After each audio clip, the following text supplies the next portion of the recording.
There's a burn that each of us have to not quit. And whoever is listening, whoever see this video, don't you dare quit. You may think about it, but once a thought crosses your mind, open your mouth and says, come hell or high water, I am not quitting. If I can do it, anybody can do it, regardless of what, where you at in life, the color of your skin, male, female.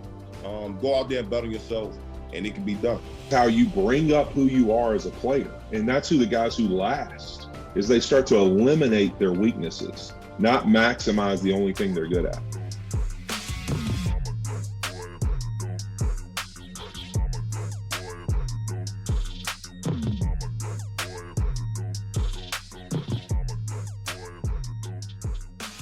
I talk about the burn, right? That fire that lies inside you.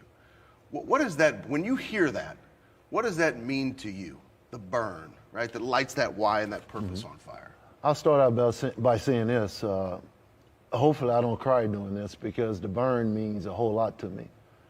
You just talked about my wife, Tracy, 27 years. You just talked about the 4 beautiful children. You talked about the Hall of Fame.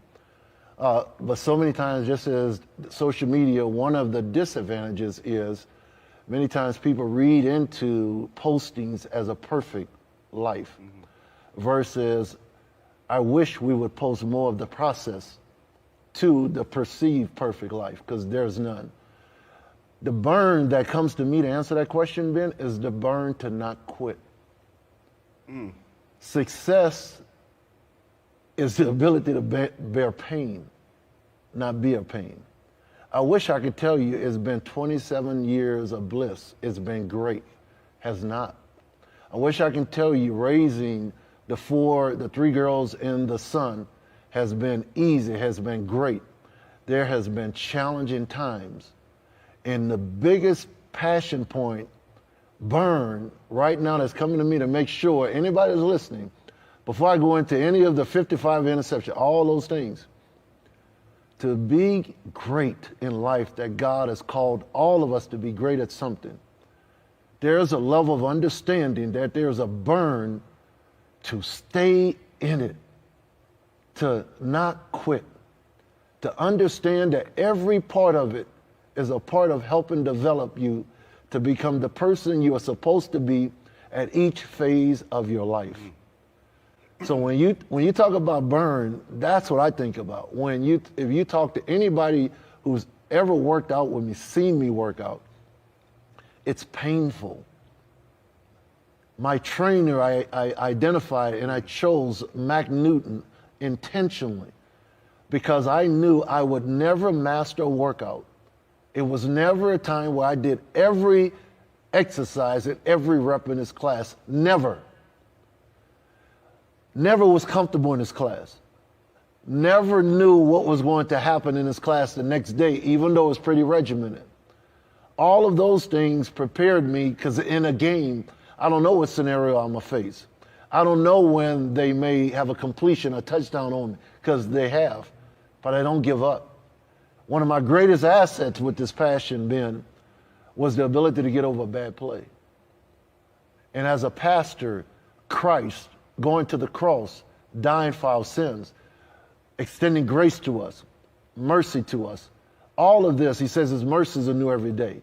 All of this is because he knew as human beings, even after receiving Christ, we would jack it up. We'd push the envelope. But he gave us a way to give us a covenant, to give us a promise that even if you jack it up, if you'll be honest with me, as we had to be watching football, after Sunday, we had to watch the game film, Ben. I had to look at my mistakes. I had to own it. That's a big word for all of us. I own it. Because it's so easy as a defensive back. Hey, they caught the ball because the defensive line didn't get to the quarterback. No. When you want to be great, your standard stays the same regardless of the perceived obstacles.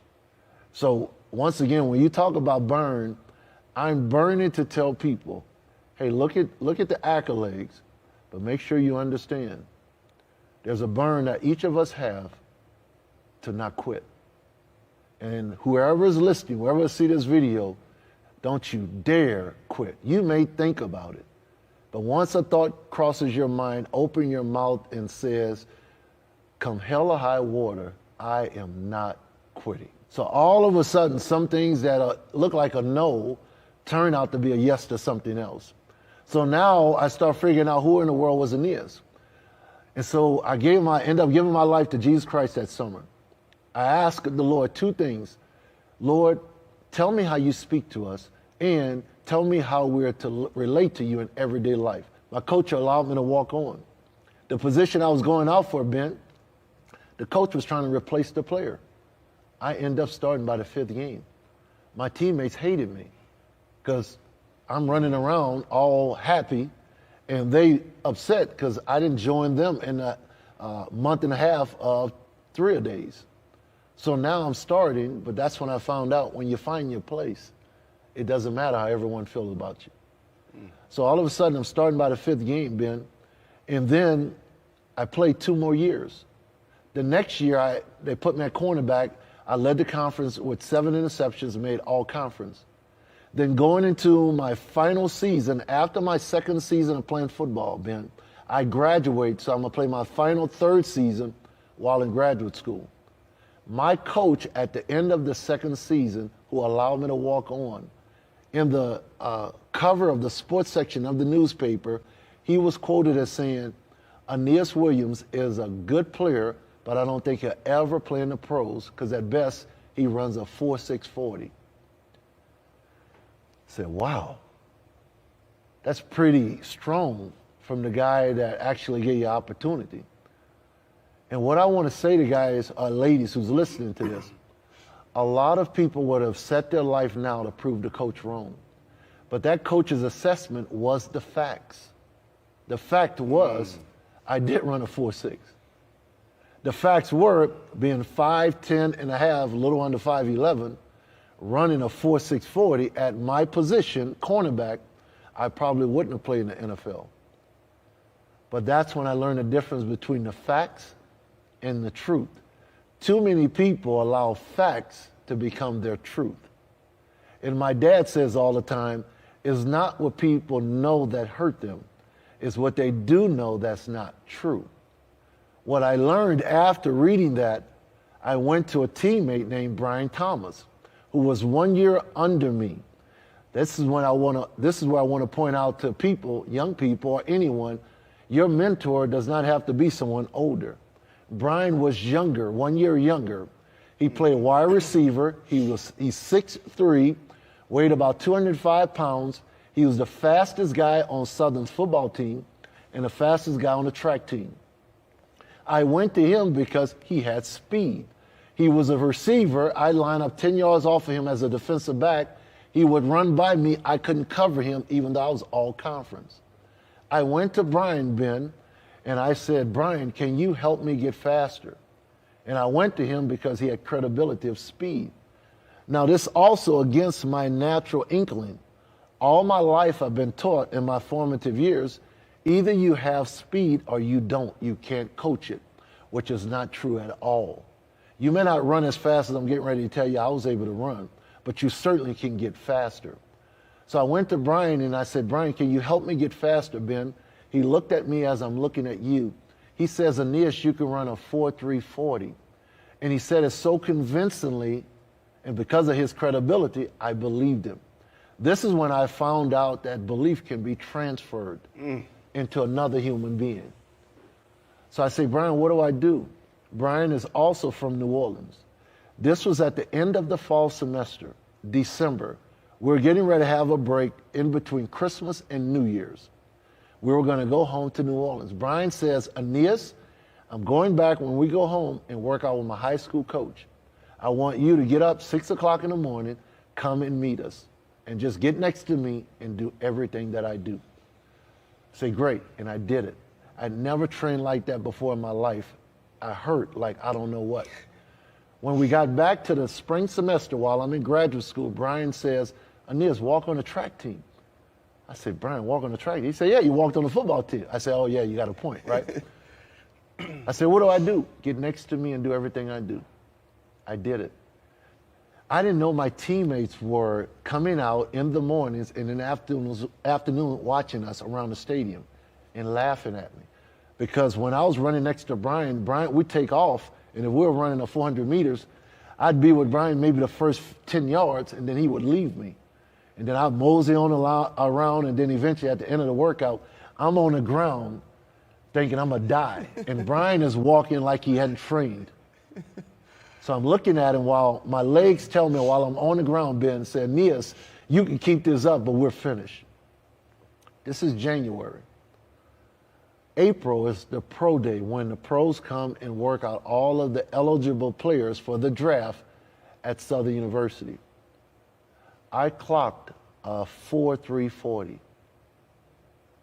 I became the second-rated cornerback in the nation behind Todd Light out of Notre Dame. That following fall, I set the national record with 11 interceptions and made National Black College Player of the Year.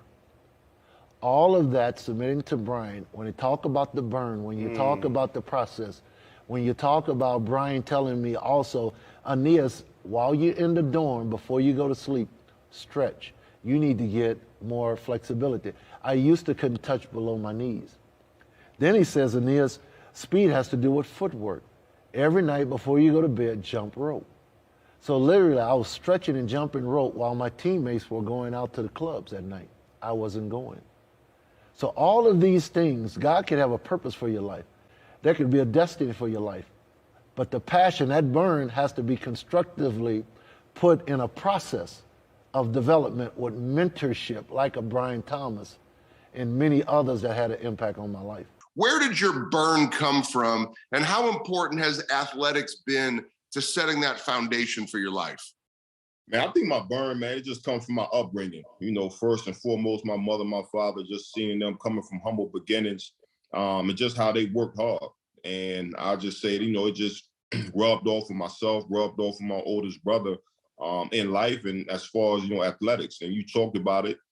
Growing up in Newport News, Virginia, just growing up around a lot of great athletes, that was just one of the things as a young man that I took to.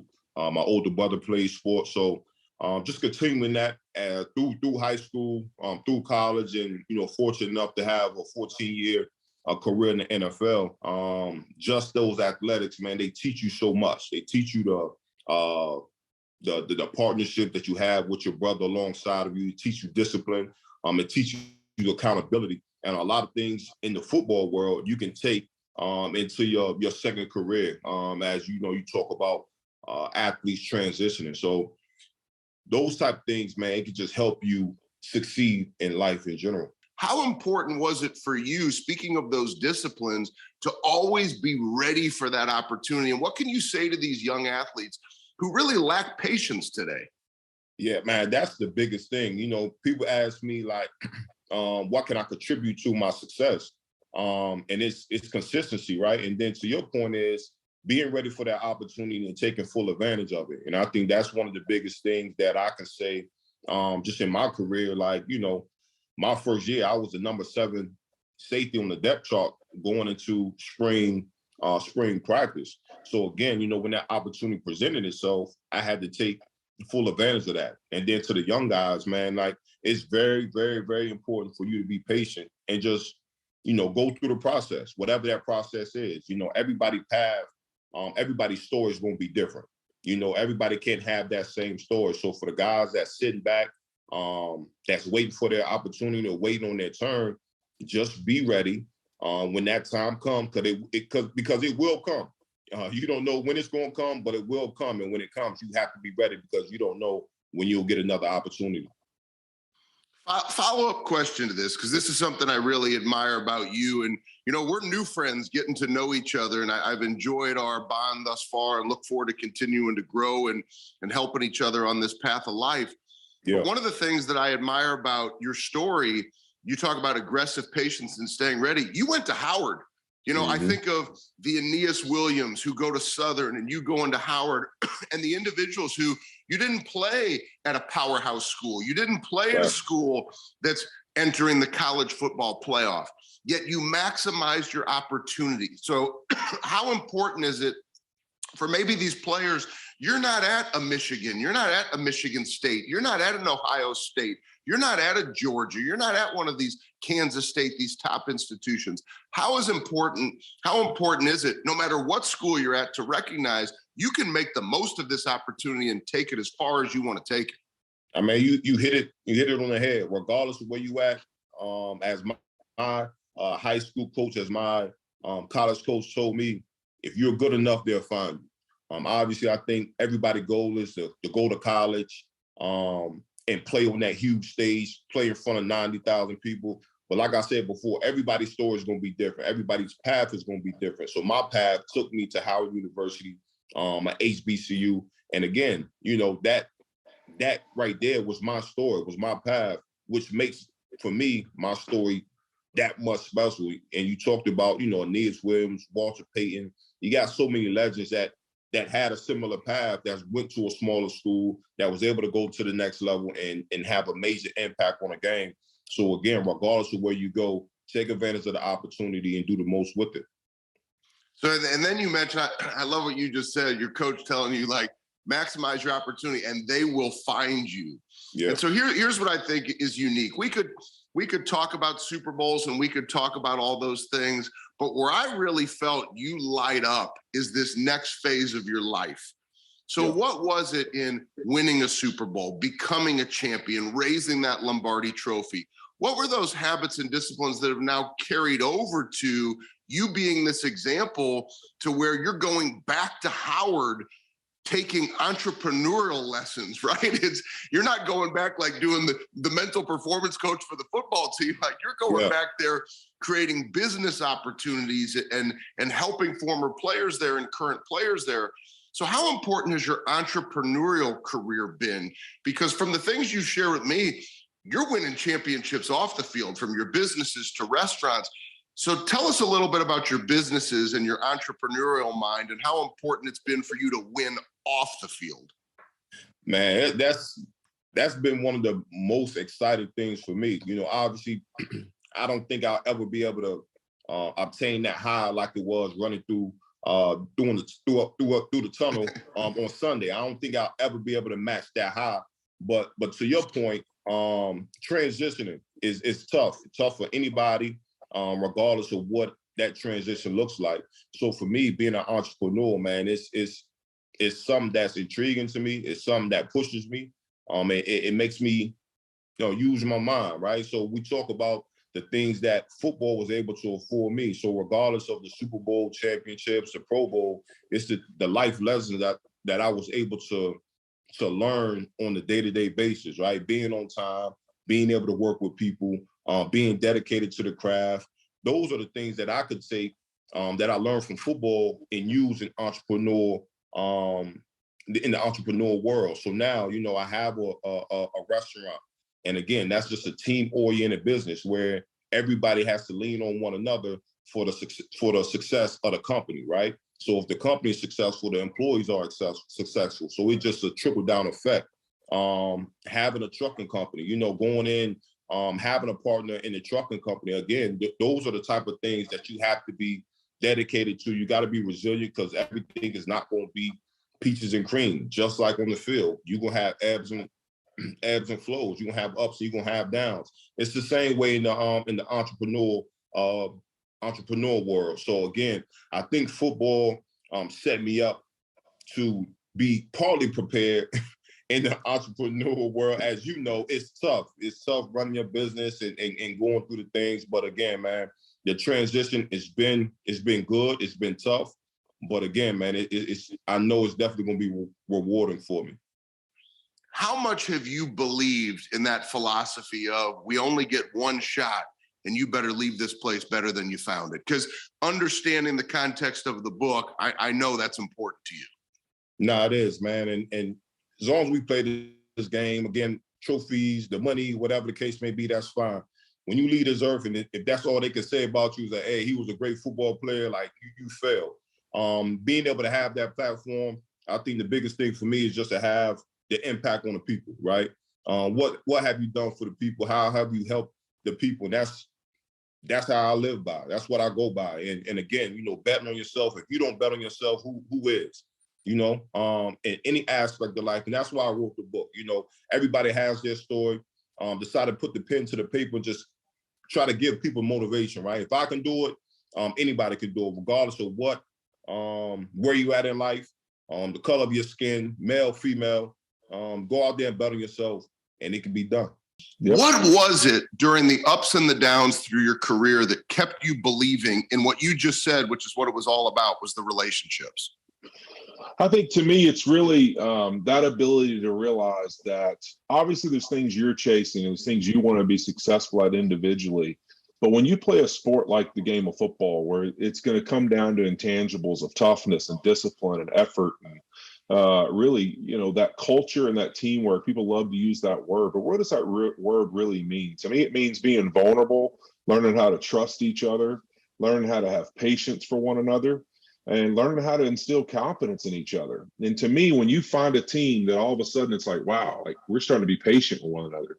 We're being vulnerable to one another. Like guys are starting to share, guys are starting to be open about something they struggle with. They're willing to kind of give that to their teammates and trust their teammates with, hey, this is something I'm dealing with.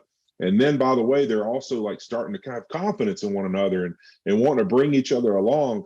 That feeling of a team culture starting to take over and having those little moments where you just find it in a game where you're down and you just, through grit, determination, and your culture, you find a way to win the game. And then guys come back in and you don't see them take that for granted and they dig even deeper in. Like that's what fires me up. I mean, I love that more than I love a win. I love that more than I love any moment in sports, is when I see people start to believe in themselves and to believe in each other. I think that's one of those feelings I've always chased, I've always loved. It doesn't matter what industry or what I do or what I'm involved in. I love to see people want to put their arms around each other and have that moment where they realize, man, you know what I'm in, the scenario I'm in, the situation I'm in, I believe in it, and I believe in the people I'm doing it with. And to me, that's where a burn comes from, is that everybody has to bring their own individual feeling of desire and passion, but then they got to learn how to share it with the people they're doing it with, and they're having the chance to chase that championship with. And when they can do that and find that way to be together and have that burn, that passion, that belief that we all are going to be able to accomplish if we're on the same page, to me, that's one of the rarest things in sports, and it's what fires me up to play the game. That is so powerful. Yeah, and I think it really comes down to like how many. I would say this all the time. Like the great players spend their time getting better at what they need to get better at. I see so many guys come in the league, and so many guys that like they're a quick, twitchy guy, and all they do is work on quick, twitchy stuff. And I'm like, dude, you're not doing well because you're not strong enough. You're not doing well because you're not sitting down on blocks. You're not moving people in the line of scrimmage. Like you're not covering the best. Like you should be working on, every one of us has a special trait. And let's say that AD's special trait is up here, whatever that you want to say his special traits are. What makes Aaron Donald the best player on the planet is he spends all his time bringing up everything that you might say is a weakness. Everything he's working on is chasing his special trait, rather than these guys you see come in the league and it's like they're strong. All they do is bench press and squat and lift weights. They're getting no faster. They're not working on their conditioning. They're not working on their twitch. And then you take a twitchy guy and all he does is do twitch stuff. And it's like, you're not getting any better because you're not chasing your best trait. Like your best trait, you should spend 10 to 20% of the time on. All the other things should be what all your time's consumed on. And that's how you bring up who you are as a player. And that's who the guys who last, is they start to eliminate their weaknesses, not maximize the only thing they're good at. One of my favorite quotes of yours: if you are a true champion, competition does not scare you, it makes you better.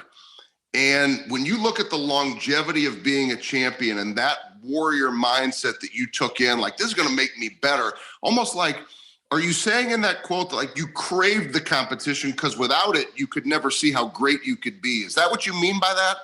Yeah, I think without the competition, without the opportunity to fail, you never know what success feels like. And so to me, I always thought of it like, hey, you're an offensive lineman. Here's the truth. Like, people aren't going to notice you until you do something wrong. I mean, that's the nature of our position. You either hold somebody, you give up a sack, you miss your block on a run play, all of a sudden, you know, the announcer's saying your name, or people on TV know who you are. But if you're doing your job, they probably don't know who you are. because that's your job. And so to me, failure was always embarrassing. Or like, you know, it's unlike a D lineman can jump out of his gap, running back and go for 80 yards. Nobody even knows, right? Nobody has any idea that that's what he was supposed to do. But an O lineman, you mess up, it's usually more than likely 90-something% of the time, everyone knows it was your job that you didn't do. So you naturally play a position where failure is going to be embarrassing, or a mistake is always going to be maximized. People are always going to know you made it. So the sooner you realize that, you know what, I don't care about competition. I don't care about failure. I'm willing, hit me in the face. I'm willing to get back up and do it all over again. So to me, to be a true warrior, a true champion, you got to relish in the fact that, you know what, I'm willing to try. I don't care about the fail. I'll make the corrections. I'll fix it. And I'm going to be right back there in front of you. And you're going to have to beat me again. And you're going to have to beat me again the next time, because I'm going to keep showing up and I'm going to find a way to chase success. And eventually I'll be on top.